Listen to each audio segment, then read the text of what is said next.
Les camarades, les amis, les collègues, cette vidéo pour lancer la cagnotte des amis de Sudpost 92. D'abord, on a fait un recours pour ma réintégration à la Cour européenne des droits de l'homme. On va rien lâcher. On est passé au niveau de la Cour européenne des droits de l'homme, puisque la Cour d'appel, je crois que de Versailles ou de je ne sais trop quel département, a refusé en fait même d'audiencer ma demande de réintégration. Il ne faut quand même pas se foutre de la gueule du monde.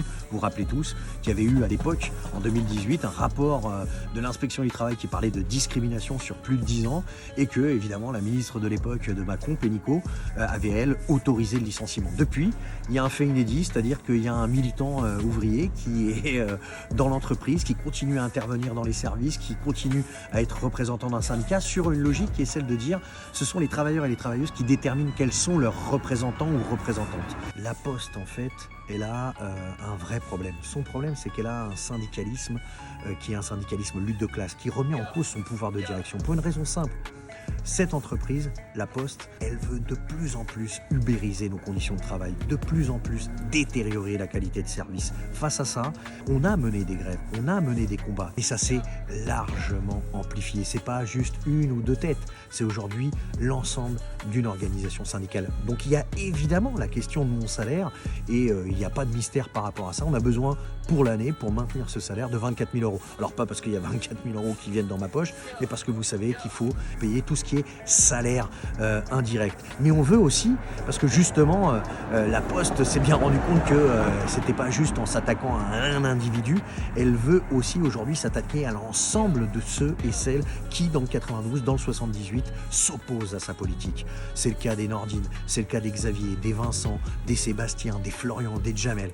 S'il fallait se convaincre de l'acharnement de la Poste, c'est 10 ans après des faits de grève où on s'était battu pour la titularisation d'agents précaires.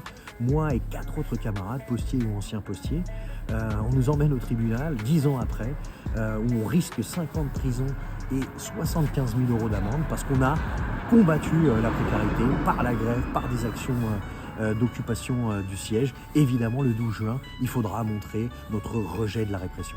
Et aujourd'hui, on a besoin d'exprimer une solidarité financière pour être capable de leur montrer qu'on est en capacité de faire face, y compris juridiquement, à toutes les attaques qu'ils essayent de mener. Donc on compte sur vous. À qui s'adressent les amis de Sudpost ? Eh bien, évidemment que les postiers et postières du 92, il faut qu'ils adhèrent avant tout à Sudpost 92.